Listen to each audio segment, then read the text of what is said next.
Ha llegado a Zona Criminal.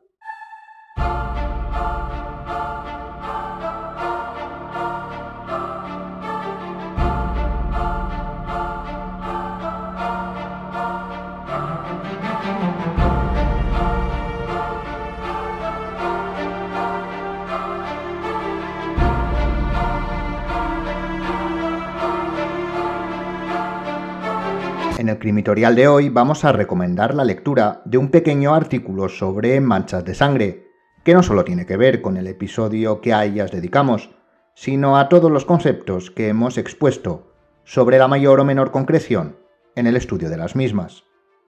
Como habíamos mencionado, el análisis de la sangre tiene dos vertientes como norma general, obviamente solo centrado en las ciencias forenses.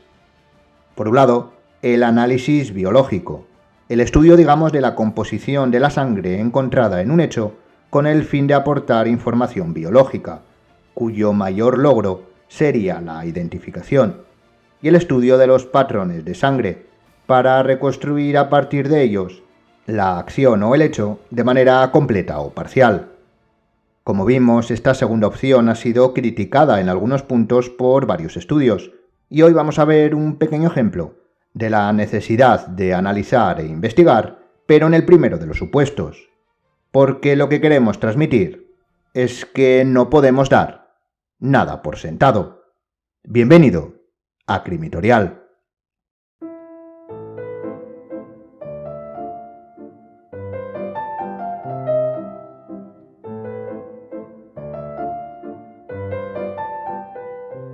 El artículo que vamos a recomendar hoy se titula Técnica de criminalística en manchas de sangre, factor ambiental en las pruebas de orientación, publicado en 2010 en la revista de la Escuela de Medicina Legal de la Universidad de Valencia, y cuyos autores son los doctores Gil, Verdú, Castelló y Negre.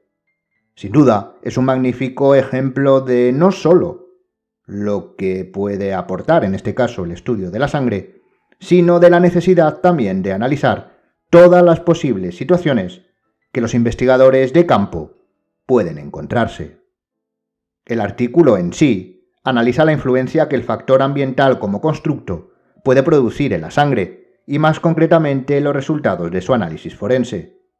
Además, lo correlaciona con un aspecto importante y que muchas veces se pasa por alto en estos casos, y es el tipo de soporte. Si se para a pensar, las condiciones atmosféricas, los factores ambientales, pueden ser tremendamente dispares. Puede que la sangre haya estado bajo la lluvia, sometida al calor o al frío extremo, sufra fuertes rachas de viento, altos o bajos niveles de humedad, etc. Incluso podemos tener una ligera idea, y siempre será ligera hasta que haya comprobación científica, por mucha experiencia que tengamos en ello, de la influencia que estos factores puedan tener en la misma. La disolución siguió abundantemente, la sequedad en temperaturas altas, etc. Pero, como decimos, si se para a pensar, también tenemos que tener en cuenta que incluso hay más disparidad en los posibles soportes que los propios factores atmosféricos. Podemos encontrar sangre en cualquier superficie, porque en cualquier localización se puede llevar a cabo un hecho donde se deposite esta, y correlacionar ambos resultados es tremendamente importante. No vamos a decir aquí los resultados del estudio, dejamos que la curiosidad le roa hasta la necesidad de leerlo. Un buen artículo académico nunca está de más, aunque no sea de nuestra especialidad. Lo que sí vamos a comentar y destacar es la importancia de este tipo de investigaciones. Como ve, en un primer momento tal vez sí podíamos hacernos una idea de la importancia de los factores ambientales y de su influencia en las manchas de sangre, e incluso también de los soportes, pero su correlación es igual de importante, porque así podemos establecer, dependiendo del resultado, sobre todo cuando es negativo, la posible causa de la misma. ¿Serán los factores ambientales? ¿Tal vez el soporte? No es baladí ni mucho menos la necesidad de estos estudios, porque así, sobre todo cuando los resultados sean negativos, es decir, no se puedan obtener, podremos acercarnos, como decimos, e incluso conocer la causa, en el mejor de los casos, o el procedimiento para evitarlo. Debemos tener en cuenta que el escenario o escenarios en los que se deba trabajar ya sea en el análisis de manchas de sangre o cualquier otro constructo de las ciencias forenses, pueden ser o se acercan, digamos, peligrosamente al infinito. No podemos reducir a unas casuísticas cerradas, donde deberemos llevar a cabo los análisis y o inspecciones oculares, ¿se entiende? Sino que su combinación será, como decimos, casi inabarcable. Por lo que cuantos más resultados, con más variables y posibilidades tengamos, no solo más rápido, sino con más garantías aportaremos los resultados.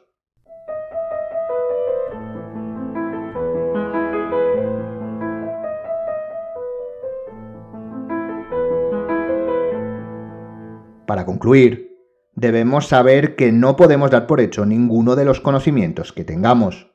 No podemos caer en la falacia de que los conocimientos que nos enseñan en las facultades vienen dados. No, deben hallarse. Y el análisis de la sangre es un ejemplo paradigmático. Parece que cuando encontramos una serie de manchas podemos, por un lado, estudiarlas a nivel biológico y por otro a nivel de patrones, y así obtener tanto la identificación total del sujeto como la sistemática conductual del hecho. Pero no. La primera requiere que se cumplan ciertos preceptos para que el análisis otorgue resultados correctos, y la segunda tiene sus grandes limitaciones. Y tanto los avances como los análisis y las limitaciones deben provenir siempre de estudios científicos que garanticen una metodología objetiva y empírica, porque si no, entramos en el terreno de la especulación, donde todo es posible, y en ciencia forense, como en criminología, teniendo en cuenta el objeto de estudio, no podemos permitirnos el lujo de especular ni aplicar pseudoconocimientos, e incluso diría más, fallar por basarnos en parámetros no comprobados. Y hasta aquí el programa de hoy.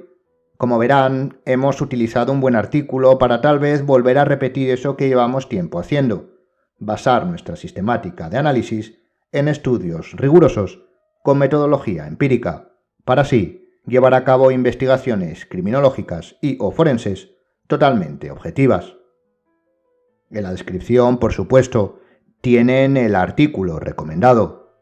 Como siempre, les animamos a seguirnos en el Instagram del podcast y en las redes sociales del Instituto Europeo de Ciencias Forenses y Seguridad, desde donde elaboramos y grabamos el programa. Gracias por escucharnos y hasta el siguiente Crimitorial.